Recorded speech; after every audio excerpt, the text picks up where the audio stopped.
All right, Pruitt, my man. How you been? Living. I see they came up in this camp and started clearing stuff out. Yeah. You want to tell us your story a little bit? Where you from? I'm actually from here, Austin, Texas. Oh yeah? Yeah. What part of Austin? Originally the east side, in the 7th and Springdale area. Mm-hmm. Grandma passed away. Dad got us out of a tough situation when I was 10. So that's probably when my actual life started. I got to actually live a little bit because it was pretty hectic. But right. Born and raised here, and then went to Hayes. Yeah. Hayes high school over there. Okay. I graduated.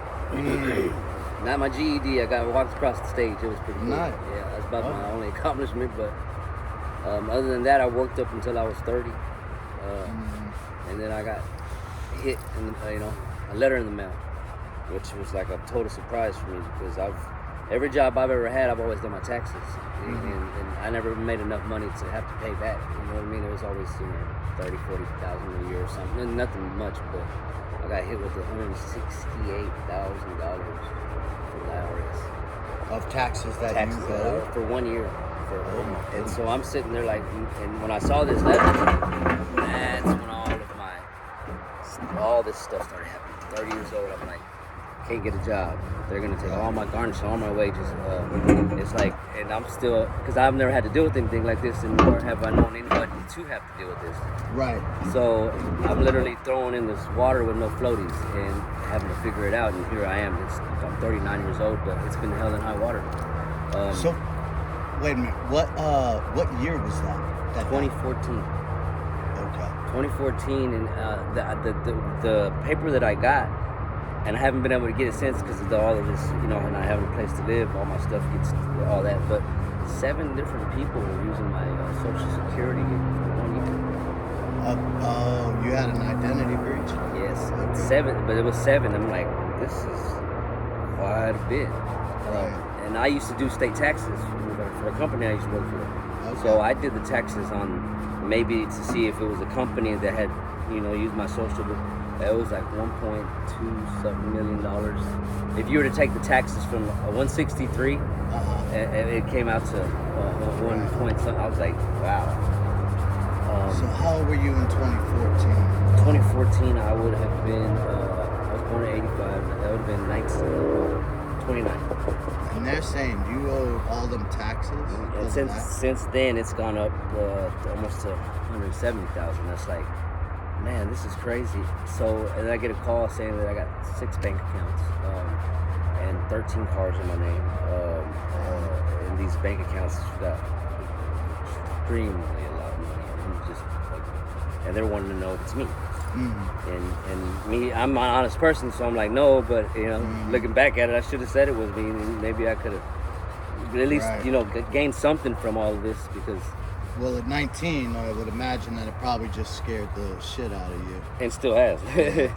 It has nothing's changed because, that's not something you can just talk to anybody about. And I've tried it, but it's just, what I mean? They don't understand it. They just think that I'm lying or this and that, but this is facts. And I haven't seen my mail in 10 years. That's the kicker.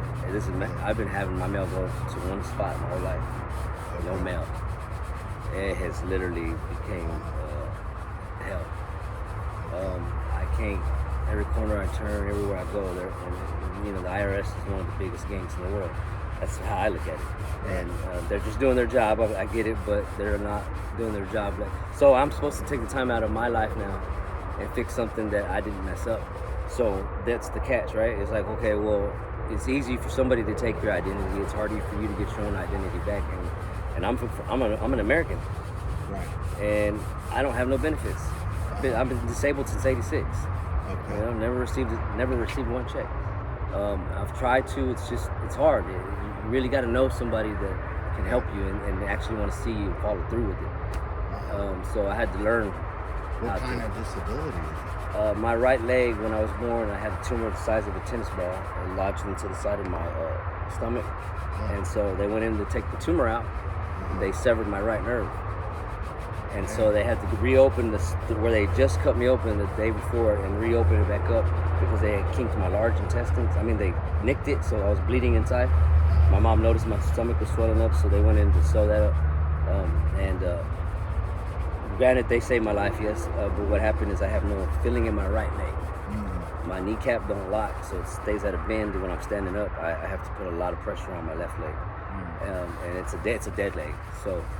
Right. So what happened was that 25 years later, after that, my large bowel obstruction. You know, they said your intestines is like a water hose, and once it kinks, it's done. So that's what happened. So I rushed myself to the emergency room. I was at work. I had just went to get some Chinese food, sat down, took a bite. Took one bite and hit the floor like a ton of bricks. Felt like somebody stabbed me with a knife and it was just turning and turning and turning. This has been going on for a year. Got to the emergency room. They rushed me there. I had emergency surgery. They said it was going to be 2 hours. They were going to take 2.5 inches out. They ended up taking 6 almost. And it was a 6-hour surgery. I was in the hospital for 17 days. I went in weighing 171, came out weighing 135. They pumped out like 10 to 15 pints of black stuff through my nostrils. Dude, this was... And that was how long ago? When I was 25, so it's been 14 years ago.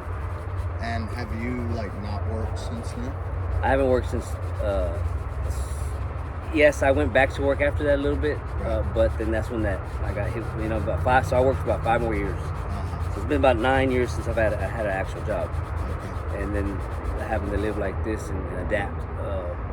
I say I adapted and I overcame it because yes, I'm still in it, but I think the hardest part of having to adapt is over. You know what I mean? You're just having to learn how. New things, your basic necessities, water, electricity, food. And we as Americans, we have so much money put into these budgets for certain things, disasters and stuff like that, but getting them is the hard part. And if you've never got them, you don't know what to expect. So you got these people that come in and they know how the system works and they know how to collect that money. And if you've been homeless and you ain't got nothing, guess what? You still don't got nothing because you don't know that you got it. Right. Yeah. That's essentially what that would getting you to that step here in Austin right now would require real and definitive outreach and aggressive outreach that gets out here with you all, sees where the problems are, especially admin wise at first, because those are the biggest hurdles. And then, if recovery is wanted or needed, that resource is out there. Housing, it's out there.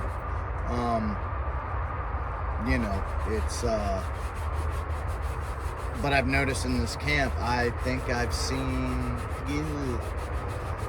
maybe one person from a nonprofit in Austin out here, and I've been coming here for a year straight, on and off, and it's it's amazing to me because the other city I worked in Houston, you were out there on the streets as an outreach worker for, Monday through Friday. You start at 7 a.m. You have to get off the streets at 2 a.m. because there's only so much of it you can handle in a day. But there's all this admin behind it to take home and do for the clients you've collected. And sorry, I didn't mean to stop you. No, you're good. Yeah, I just, I haven't seen that in full force out here, and I know that there's a lot of money coming into Austin, and I've seen it. I've worked in it. I worked for about 3 different nonprofits here in Austin, and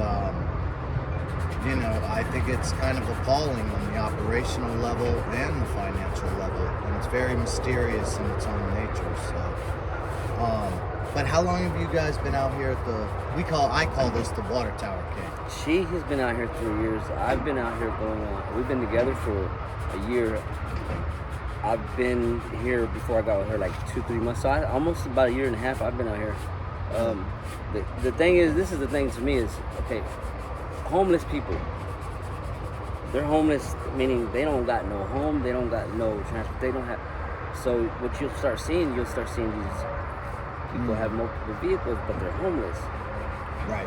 So, and I'm not saying there's anything wrong with that, but I'm not saying that it's not right, it's not wrong, whatever. Right. There's people out here that need help. There's people, I mean, that actually can't, I mean, if somebody that's disabled has to do work that is literally taking a toll on them, I can't get out of bed, and this is facts. And how I get out of bed, they don't agree with. But I've never put it in anybody's face. I don't. You wouldn't even know that I'm not that type of person. I'm a functioning individual because at the age of 10, I got put on Ritalin.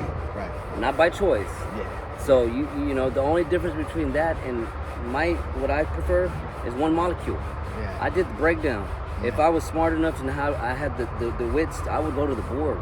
Because you got people that are sitting in jail for something they shouldn't be sitting in jail for. Granted, they consider it this, but so what? Right. Why don't they take the time to see? You know what I'm saying? I've been on the streets for 10 years. You could look at me and tell me you can't tell that I've been on the streets. I was just about to ask you that next question. I was going to say 10 years. How long have you been on the streets? But I don't show it.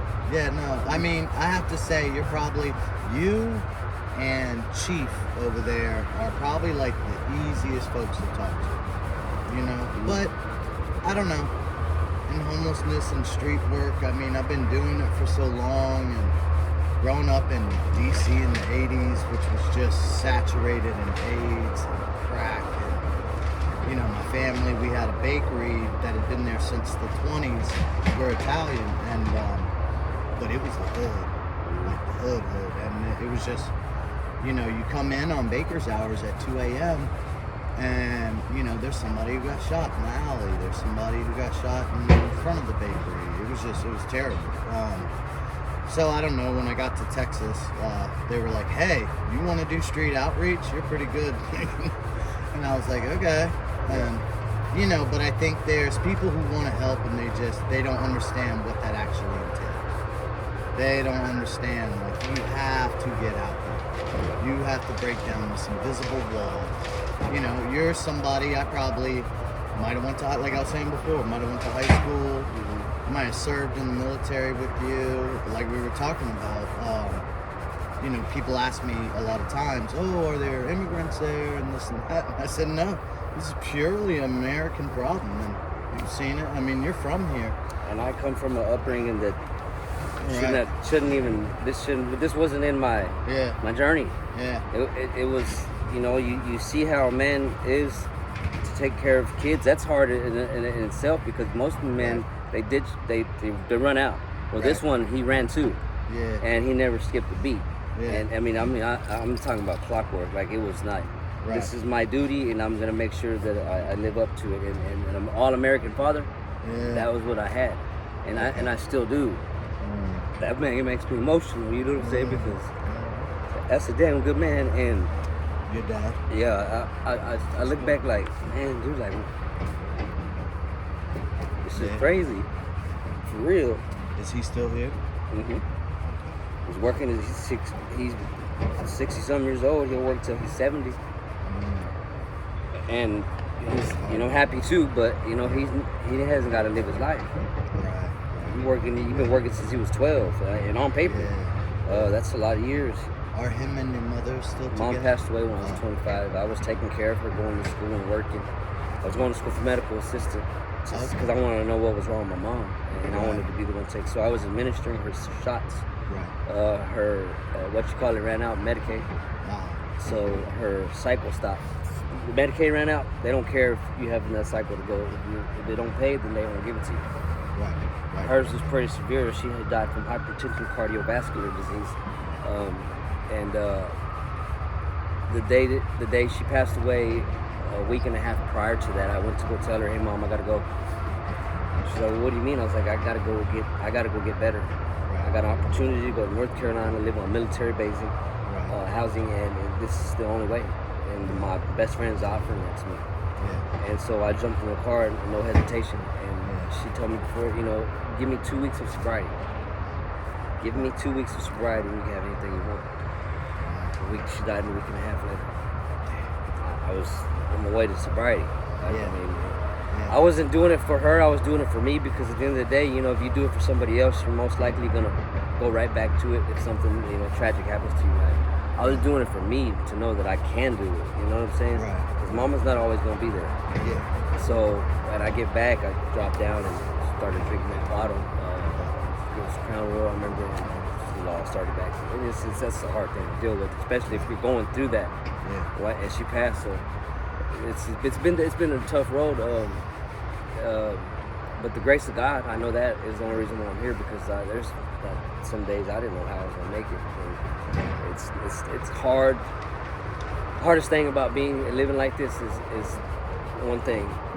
If in case an emergency does happen and you don't have a phone, that is where it becomes difficult, because people all around you don't care. Yeah. It's just God's honest truth, and I was supposed to have all that, the phone, the tablet. I have benefits. Right. Well, the person that helped me out has that to their house. Phone, tablet, and it's an ongoing thing. It really is. I don't know what it is about me. I'm not saying, I'm special, because I'm not. I'm just like everybody else. We're all walking the same field. But for some reason with me, it's like it's hell in high water. It is hell in high water. My dad don't have the time. I'm not saying that he should, but he did. He gave me 39 years, what I mean? And he's still there for me. I can call him and he'll be there. But I'm saying this is some serious stuff that needs to get taken care of, and I don't know where to begin. I've tried to just try to start it, and it just, how am I going to keep my paperwork? Right.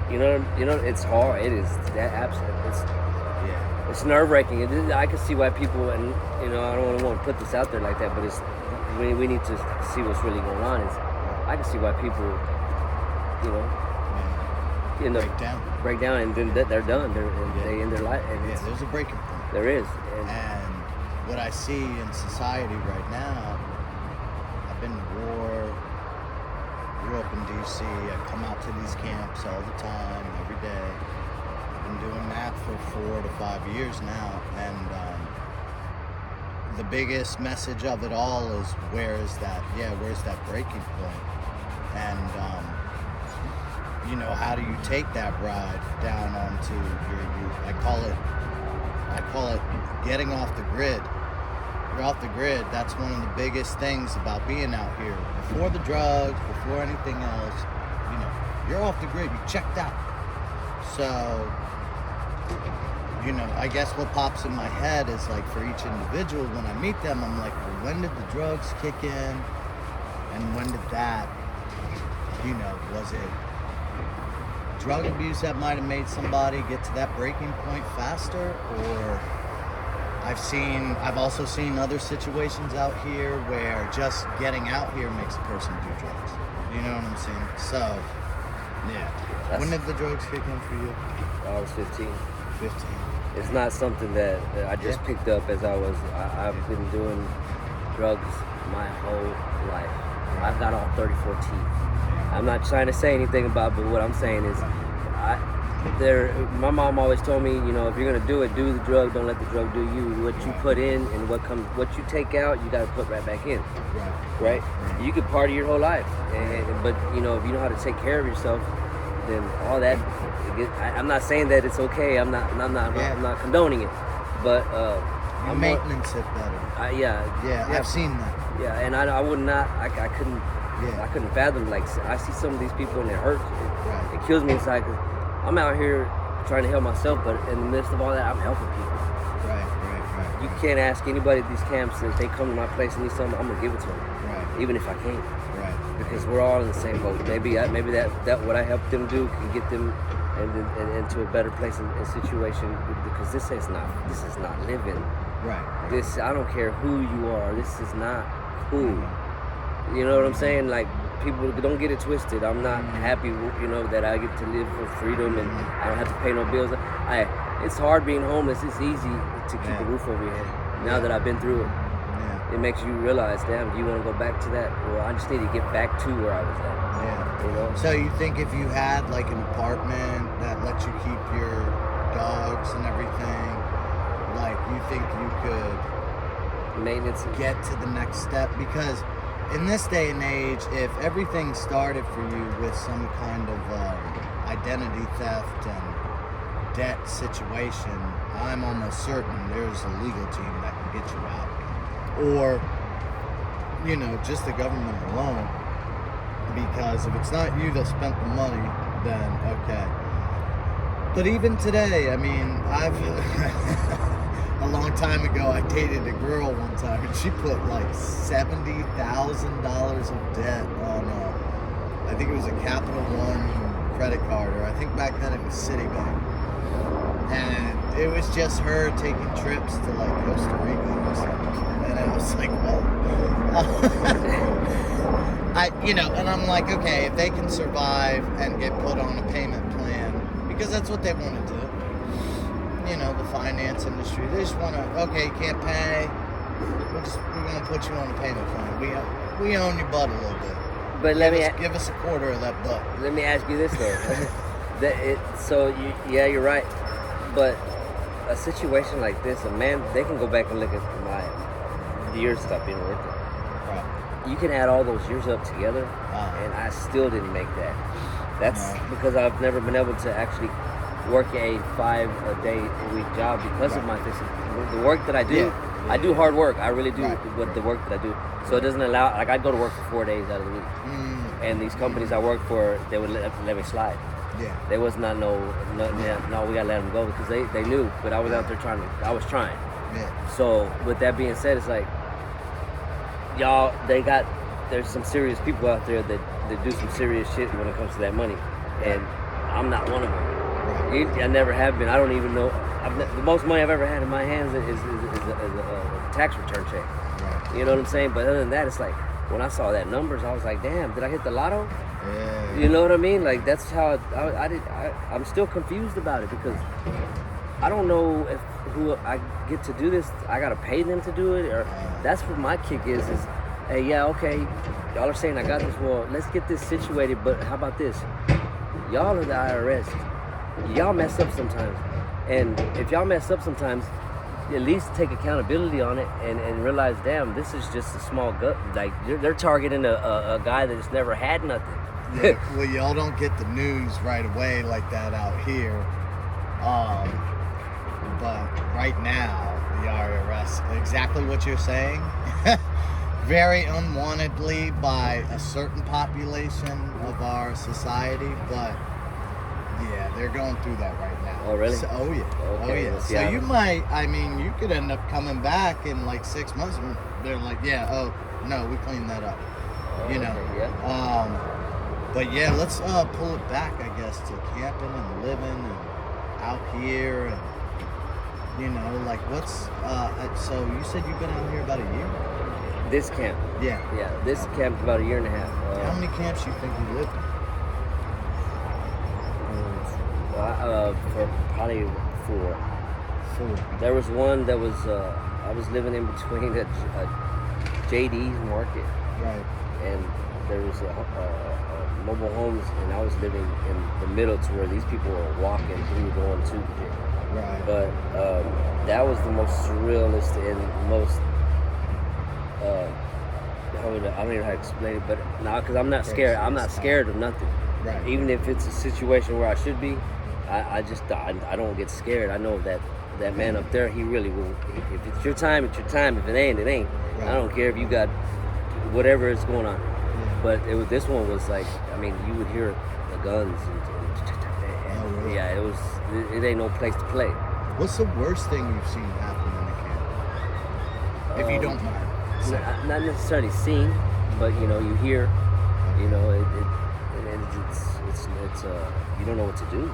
Right. You hear these screams, these girls, and this is real life, and this ain't no gimmick. This is what you see on some of these movies, and what you see is it really does happen. That's the scary part. Right. When reality becomes a reality. People let people check themselves out, and they don't want to, snap back. And I do, and I don't stand for a lot of things. So you've heard stuff like that going on in the camps, like at night here? Oh yeah. I'll be honest with you. What I've seen, not necessarily seen, but right after they come to the man that some of these men him with hammers, bats, these women. I don't care. I don't care what a woman has done. Right. We're made. Yeah. You know, this is Yeah. why we're made to be stronger than it. That's Right. we know it. We know that already. Right. We don't got to prove it. You know, yeah. Yeah, Well, yeah. granted, some of us have, you know, girls that could probably whoop Yeah. them. Yeah. and but I mean, not, you know, that's nor here or there. But that's what it gets me is like, who's helping? Because they don't know who to turn to. Right. That they think that they can confine in somebody, and little do they know they're just confining in that person's friend, Or they're new out here, and they don't know. and one group. Oh, looks like they're moving that down, John, behind me there. And one group, you know, might seem safe at first, and then by that night, they're gone. She's still in the tent, passed out, and someone else is there. I've heard about stuff like that. I mean, in Houston's wild as hell. So I've gone under those bayou bridges, and there's like a pimp with a whole group of prostitutes under there, and they're homeless. You know, And they're just running the streets. you know what's scary about that for some of these girls and some of these guys? They're so good because now they know how to be and when how to be it. Right. Now you're having the sheep in wolf's clothing, Yeah. or the wolf in sheep's clothing, however it goes. Yeah, it's the wolf, the sheep in wolf's clothing. Right, Yeah. right. It's Wolf in sheep's because they learn Yeah. how to be that face in public, Uh, but behind closed doors are monsters.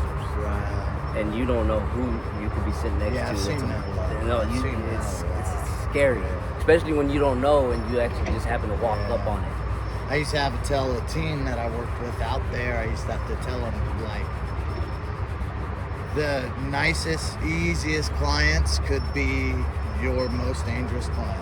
Like, I'm pretty sure at one point in Houston, I housed what was a potential, like, beginning to be a serial killer. But we had to house everybody in kind of a mass effort, so it was, you know, you couldn't pay attention to stuff for too long. But I remember we put a bunch of folks into one big low-income housing, like, neighborhood in Houston, and like a week later, like, 2 of the clients that we housed were like dead. One of them wrapped up in a carpet and put in the dumpster. Yeah. And we were just, I don't know, when we talked about it and looked back at it, I was like, yeah, you remember that guy? He like had all that violence on us, because we were able to check backgrounds to see what properties would accept them or not. And we'd be like, I'm like, remember that guy with all that aggravated assault? I mean, he's like only 28, 27. But remember how easy he was to get along with? You know, which isn't always the case when you get along with someone easy. But Yeah. once you're out here for it, you can feel it. You Oh can yeah. feel it. It's It's like a good sell on a different personality that's not really inside that it's person. it's aura. It's Yeah. there, and it's Yeah. So, yeah. So what's been going on now with all this? What's happening here? They got bulldozers. They got the train. So they actually, believe it or not, they had to put up a sign in front. I remember in Yeah. January. In January, they had told everybody to be out in December. Into December, actually. Right. Yeah. December. Yeah. If I remember, it was like That they December were gonna 14th. come, like, yeah. And here we are, almost in March. Right. But due to the weather and all that, so Right. that was the grace of God. Yeah. Because, you know, I knew once that rain came, Yeah. I said they're not gonna come. because it was sludge. They wouldn't be able to Right. do nothing. But they came in and they literally tore down everything. Yeah. And mine's not torn down yet. I should be Yeah. gone. Yes, I'm not trying to stay any longer than they're saying that I have to. But I don't. This is the thing for me is where do people go that have nowhere to go, and this is what they have right now. Yeah. You know, you haven't done nothing with this place, and I don't know, since it's, you know, it's just, you know, Yeah. the woods, and now all of a sudden, because you got these buildings and they want to put up these millionaires that come in and just buy property just to buy it, and they don't do nothing with it. Right. Okay, I get that, but you're pushing the ones that have nowhere to go to where? Eventually, there's not going to be nowhere place for us to go because there's not going to be no trees. Right. This is our oxygen. We're so, you know, our money, this, money, that. I get it, Yeah. but you're taking down our oxygen. This is the way. This is how we survive. Yeah. But then again, paper is how we live. Yeah. it's you know what I mean? Yeah, it sounds I'd rather like take the it's tree cheap. than take the tree and make it paper, because this is what I can survive with my Well, house. someone had told me that this whole spot here, back in the day, used to be a trailer park, which makes sense with the way it's laid out and the old RVs that are here. And I'm like, what the hell? I heard it was a Indian reservation. Oh, I'm sure before that too. Yeah. So, Yeah. but these now, let me tell you, if that's what their intentions are to do, this is deep. Yeah. And what I mean by that is you got miles and miles of this. Yeah. If you think about it, and Yeah. you got your water tower right here. Yeah. You got a pipeline. Yeah. So it's like, you know, if you actually, I know somebody that knows the structure of this place, right?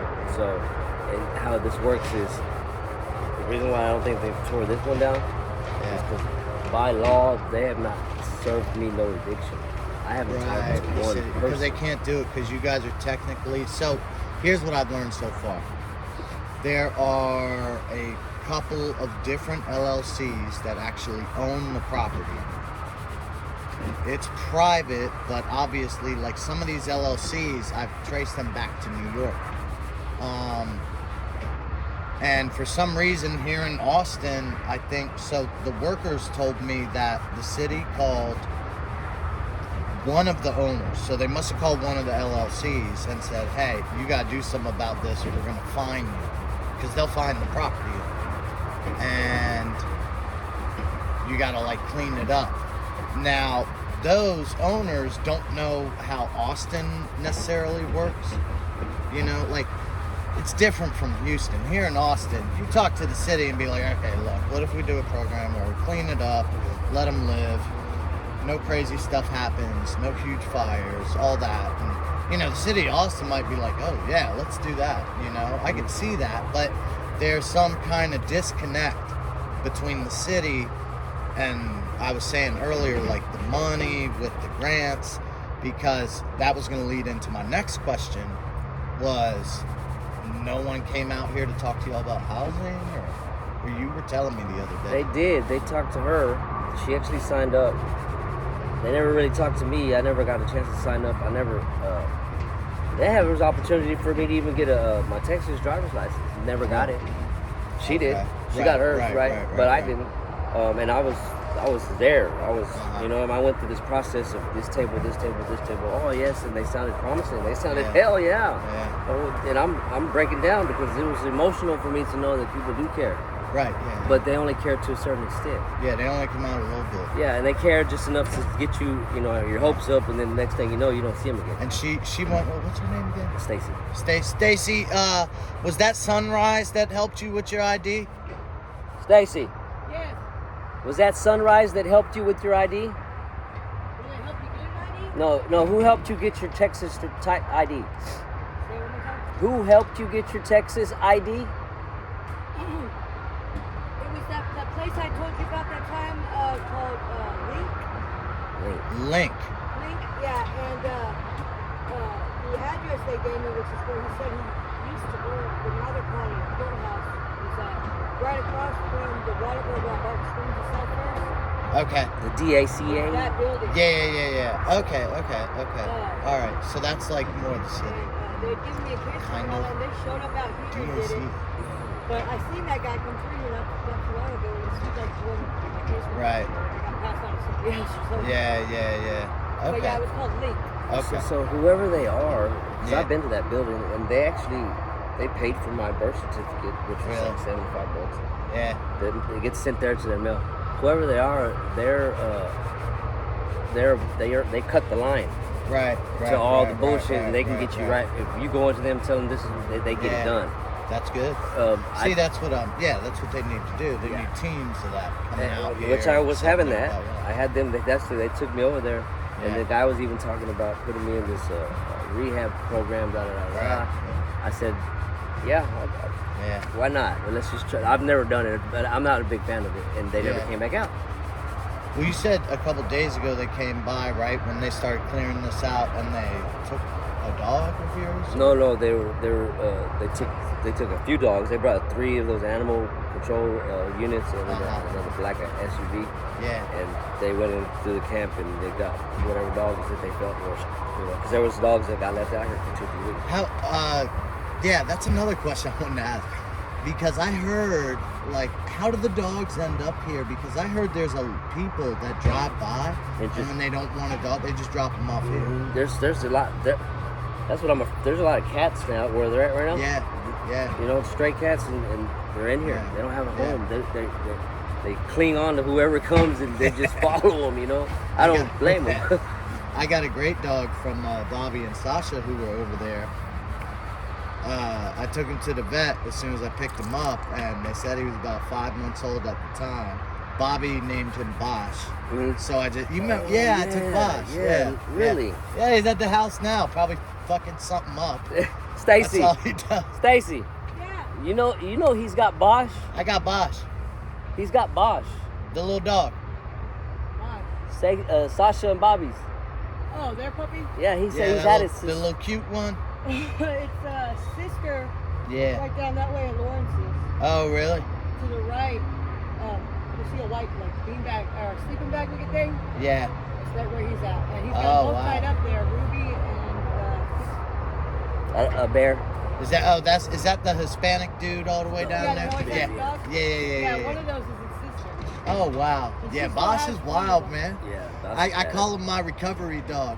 Because, like, when you get him out back in the house and everything's calm, he'll look at you and he has one eye that kind of goes off. And I'm like, oh, Lord, that's that ice. I said, that dog, he's not right. I took him all the way back home for Christmas. And he got into one of my nephew's chocolates. And he ate like half the chocolates. The whole house started freaking out. No, just regular chocolate. It's not good for dogs, right? Yeah. The whole house started freaking out. I was like, nah, if y'all had seen where he lived for the past 5 months, there's probably nothing he hasn't eaten. Yeah. I was like, he's probably got some car fluid running through him, especially hanging out with Bobby. You know, all Bobby does is work on those damn cars all day. So, yeah, but he's a great dog. He's so sweet, and the mama over there, the mama dog, she was so mean to him all the time. Yeah. You know, but I remember him and his little buddy used to come and meet me at the entrance and escort me in. But that's good that he's in a good home. I mean, Yeah, he's with my other dog, the black German Shepherd. She's real chill. They wrestle every day. Yeah. But yeah, sorry, that's a subject. I'll go off on the dogs. Damn, man. But these animals, they got lives just like we do. Find somebody for her. She's Yeah. not related to that dog, but she looks like she's one of ours. The mama got killed when they were only about a month old. Right. Right there. Yeah. So the dad dog is right. Well, that was funny when they were little puppies because I'd watch Bosch and his buddy come over here Yeah. Oh, look at the boy. He's a monster. and play with all these guys. It's so funny watching their little world happen. She's amazing. Yeah. So my point was, back to that, Sorry. is they're like humans. This is from the same litter. They're not any different. They're actually smarter. Yeah, he's a monster. Yeah, he is. They're like, what are you He's feeding sweetie him? boy. Eat your boy chicken. Eat your bobo, huh? Eat your woo woo woo woo. Yeah, and there's this one guy who comes out and he barely gets out of his car, but he's like, oh, when I go in there, the dogs, you have to be careful. And I'm like, I have not come across one mean dog in that camp. They'll bark, but that's the thing. Yeah, that's just natural, and it's just not the nature. They have to connect with you guys, you know? So then they have that human connection. Where I could see if it was like a pack that was just surviving out there, there'd be a different story. Oh yeah, And I have been in some camps where there've been some dogs that are a little off, but still I've never had any issues. Right. Never been If you know attacked. somebody that wants one, we're trying to find a home for her. All right, well, anybody wants a dog, let me know. Stop. You can't do that. That's a trio package, and they're not. No, what happens is she gets big, and then she starts having puppies. Right, and then we sell them. Nah. But sometimes it doesn't work. Yeah. You get left with 2 of them. Hey, I always said this: you could have the most crappiest product. I don't care if that thing, but it's all about how it. You know what I'm saying? That's all how you sell it. Yeah, I can sell salt to a slug and slow to an Eskimo. Oh, you end up with fear. That's a hard sell to pitch. No, it is. No, yeah, that's So they came to you about housing, right? Yes.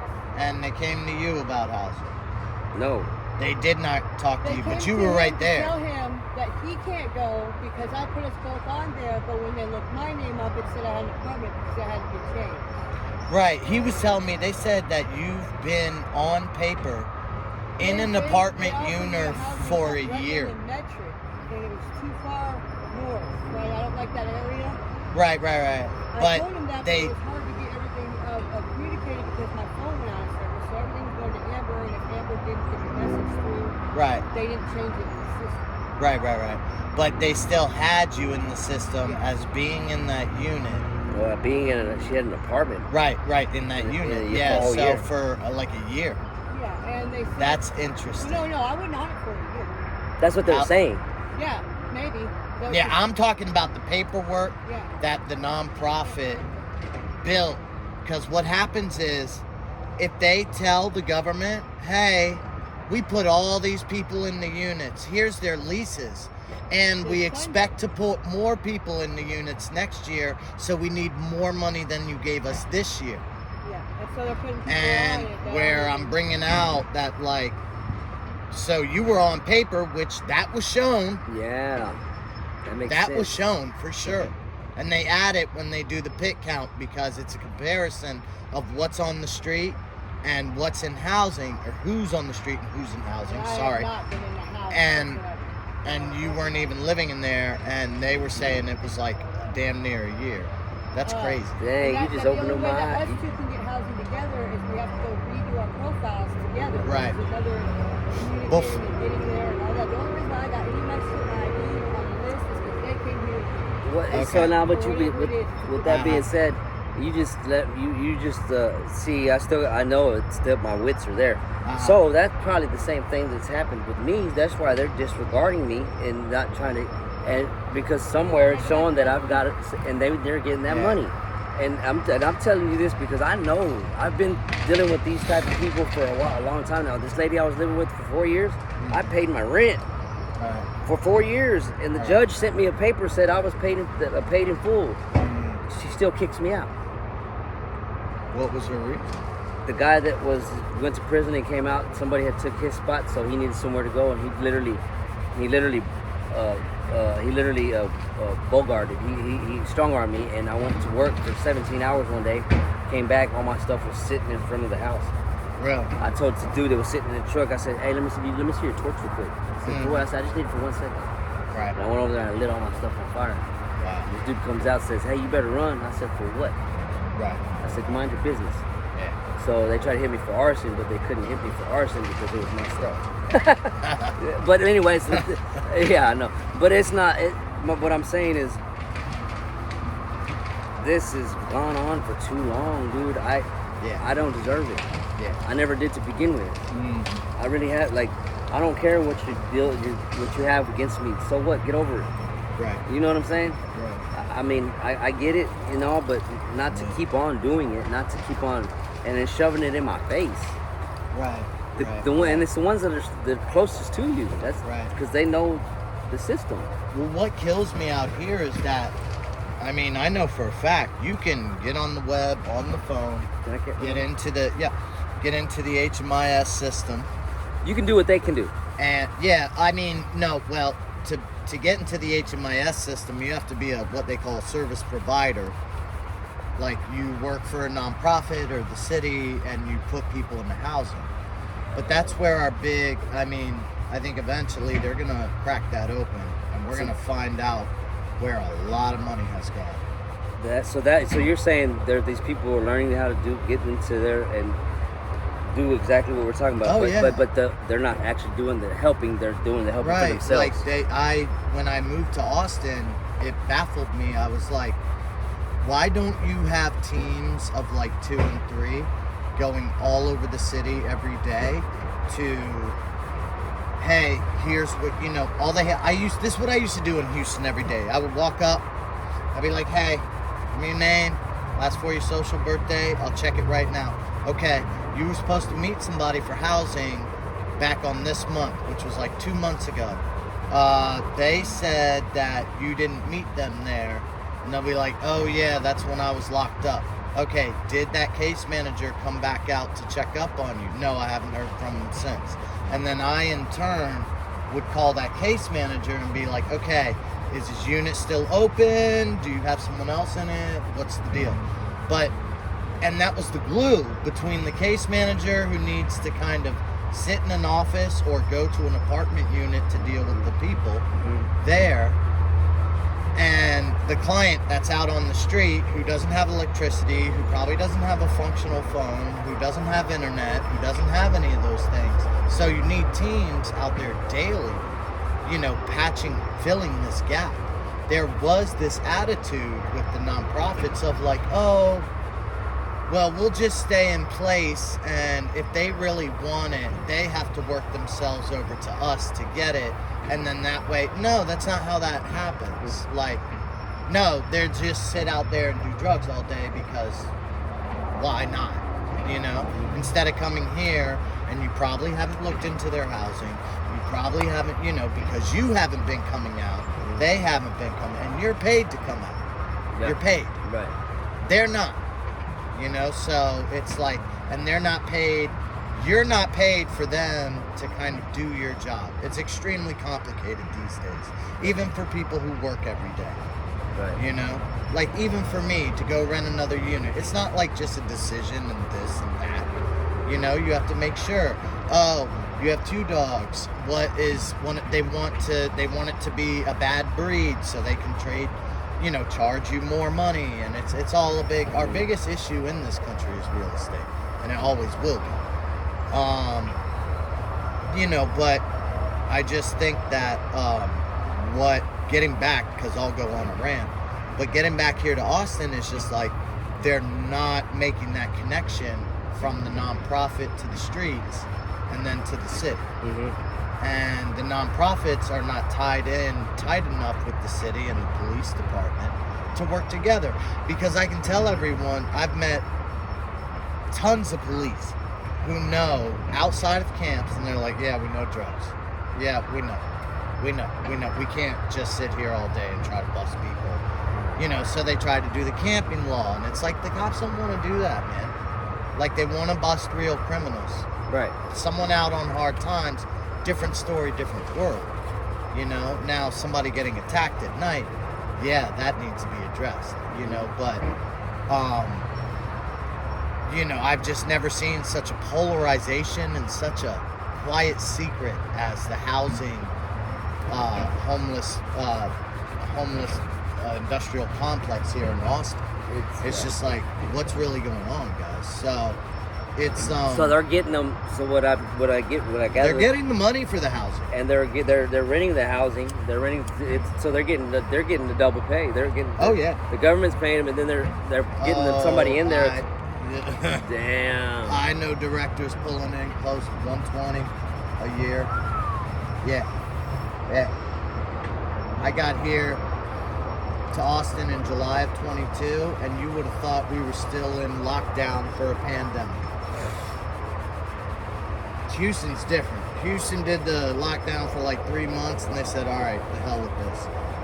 People need to be spending and making money. Yeah. Put your mask on, do your thing. And that's what they did. But here, when I got here in 22, I was like, what the hell? It's dead.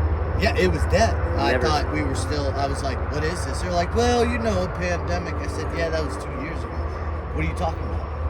Did you hear, so if you know about the pandemic, did you know that, I'm sure you knew that they were getting these stimulus checks? Oh, yeah. So I got one from the place that I told you that kicked me out, the lady, because I threatened her that I know what you're doing. And she just was like, no, I'm not, she's from another country. Anyway, so I get a knock on the door, and it's a stimulus check for $1,800. But I was all wrong. Now, this is where it gets sticky. On the bottom of this check, it said $32,900 and some dollars. I said, I don't got my ID. How am I gonna cash this, Dad? Can we go to your bank? You've been banking with them for 30, 40 years. They should honor you because I'm your son. I have no problem. They go inside the bank. They lock the bank down. Everybody in it. So they set us down and they said, well, to be honest with you, we personally can't cash this check. It's like, why not? It's my son. Right. Because your name's not on it, and it's a Social Security check. I said, Social Security? I said, that was red flag. I said, whoa. I said, they've already accumulated $32,000 on disability in my name. Really? For a disability that they ain't got. So, but I gotta tell you, I'm not dumb, dude. I'm only one person though. Right. And when you got people that are around you that are monsters, and I'm not afraid of nobody. I've been in situations where they almost took my life. Right. You know, and I didn't run. Right. You're taking my shit. You know what I'm saying? So if I gotta stand here until the fucking flood over my head and somehow I make it out, I'm still gonna be there. Yeah. I want my life back. Yeah. You know, this is not my life. Right. Yeah. Is that what runs through your head every day? Every day. I can't. So what it's doing to me though is it is doing that, but it's literally suppresses me more and more. It's like it's getting further and further for me to get to where I need to be, but it feels like I'm getting right there. And as soon as I get right there, it's like somebody slams the door in my face. You know what I'm saying?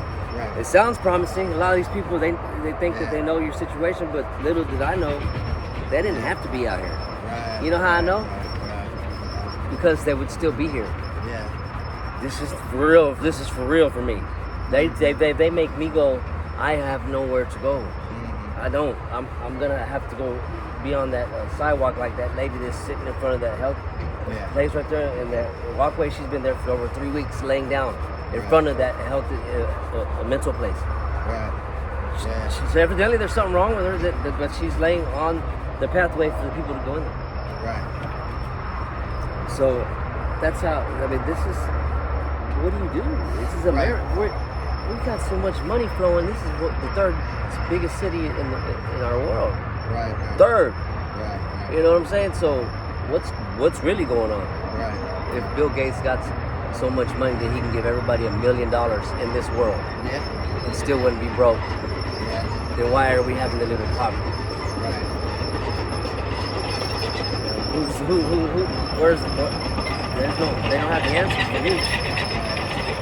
I already told her, look, if they come and try to bulldoze this place, they don't have no idea. I will fuck their goddamn thing.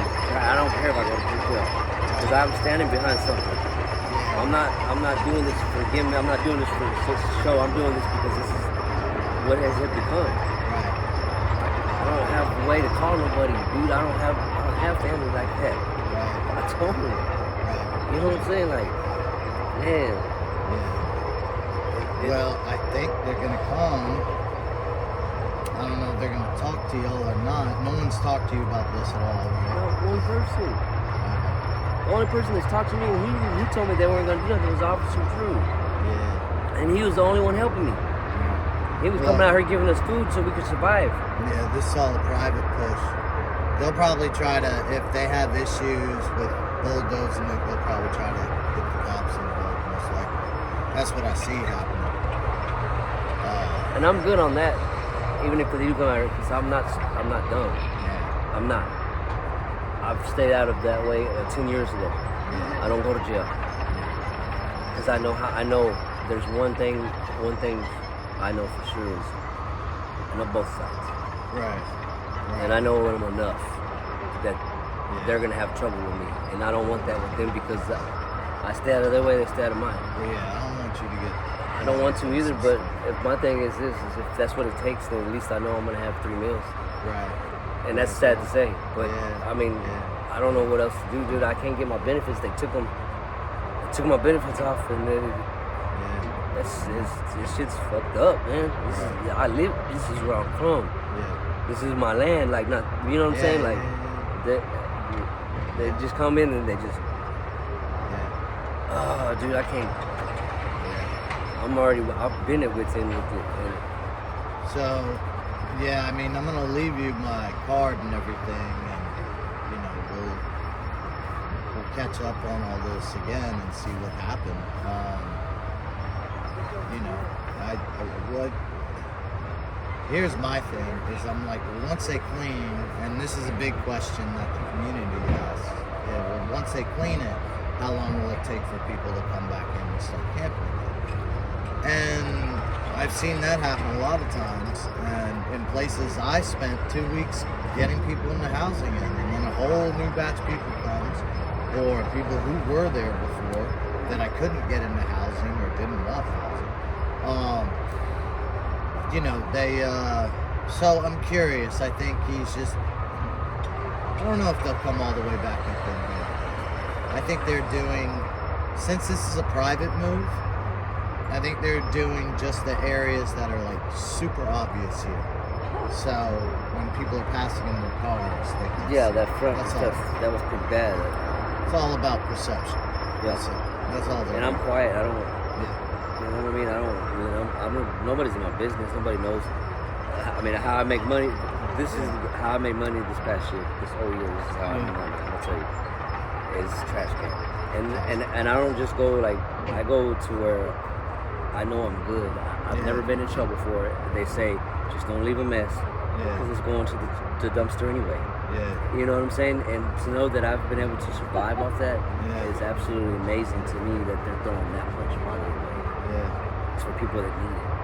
Yeah. That's the catch. Right. Okay, so and if I can survive off that, then that just goes to show. Right. I can survive, and so can anybody else.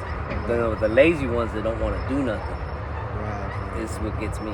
I get up every single day and find a way to hustle to make money to eat and to get through my day. I don't know if next week is going to be okay. I don't have that security. But I do know that that day, whatever I got to do, meaning that, you know, however, not that like that, but you know what I'm saying, and I do it. You know what I'm saying? If there's an opportunity that arises and I make sure, hey, can we get in trouble for this? Then I'm not going. And I don't put nobody in harm's way when I go do something. Right. It's just, but it sucks, you know, because you never know what you can go up against. It could be okay until it's not okay. That's the scary part, because you know they're entitled to do what they feel like they need to do for their security too. So I don't like living like that. Do you have an idea? Have you looked forward a little bit on where you might go if you have to leave this spot? I've been on foot and on bike. I travel a lot of places. Just and I don't know. It's not much left. They're taking all. Yeah, but you find a new spot. It'll take them another 3 years to come and get onto that spot. But what I'm getting at is it's not easy to move everything that you do have. Yeah. I'm the type of person I'll leave it all behind. Right. And that's what happens. That's what I try to explain to people. You know? They can't just take it all with you, so they got to collect as they go every fucking day just to get the new thing. You know. So, yeah. I'm kind of busy right now. I'm in an interview. Just 1 second. We're gonna wrap up here. Do what you got to do. Yeah. You're good. But yeah, man. The one last question I wanted to ask that I do in all these interviews to you right now, when you have a chance to clear your mind and think for a second, what and have like a happy thought, maybe towards the future. What does that look like? No matter what it looks like. What does that look like?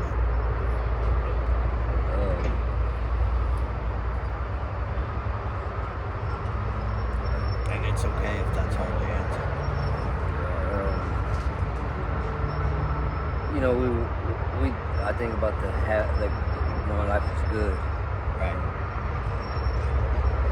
It's my family, you know what I'm saying? Like, Miss your family. Miss your family here in Austin. Yeah. I haven't seen them in,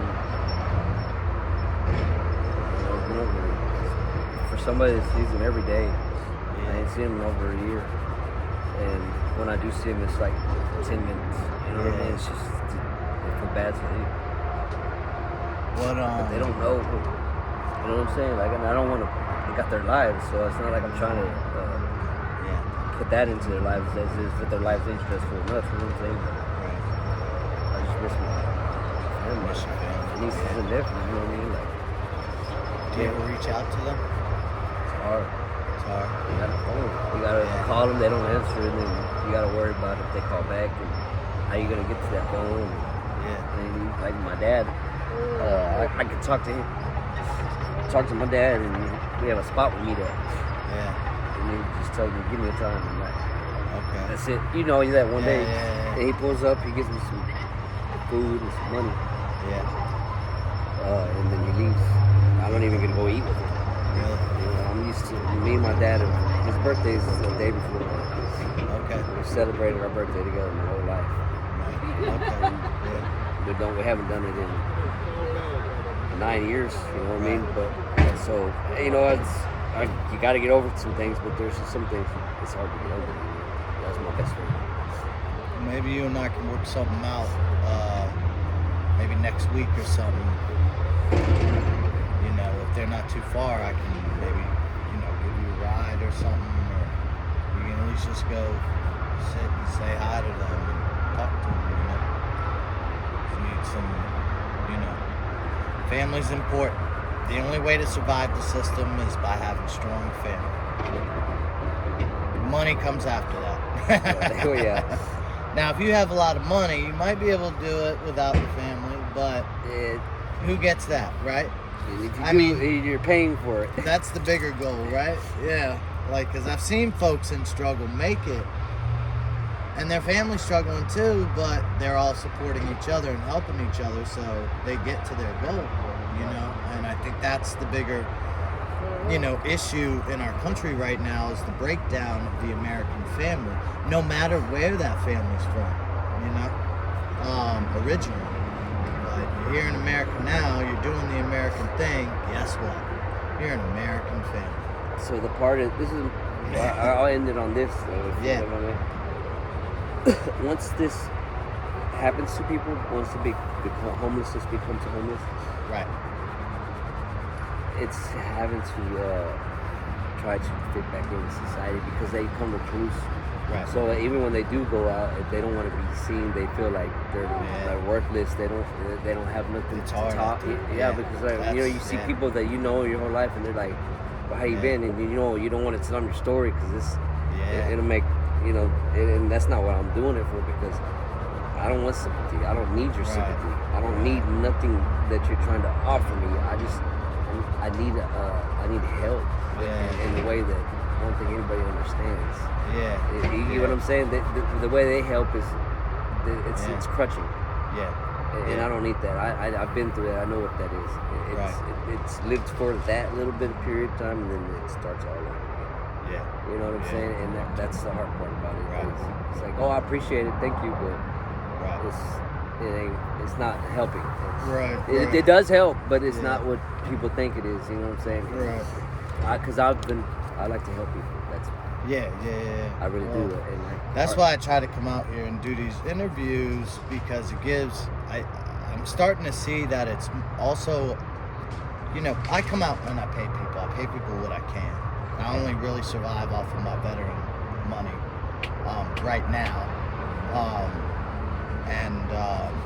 you know. But I think these times also serve as like a way for people to kind of take a second out here and look, you know, inside, and you know, a little bit of my words are not serving me right now, but introspection, introspective looks at themselves, you know, as I ask questions, you know, kind of almost like a mental reset, you know. And that's why, you know, I think it serves a lot of things. Number one, get your guys' story out there. Show everyone that, like, no, guys, there's people living in these camps. They're not vampires waiting to eat your babies. And they all have stories, and there's something that can be, you know, told about it, and something we can probably all relate to, especially since everyone who's homeless is pretty much American. So it's like 99% of it. So it's an American problem for sure. And even if they're not, they're American. Right, exactly. Yeah, exactly. So, all right, man. Well, thank you, Pruitt. And, yeah, we'll see where it goes from here. All right, brother? Ready? All right, man.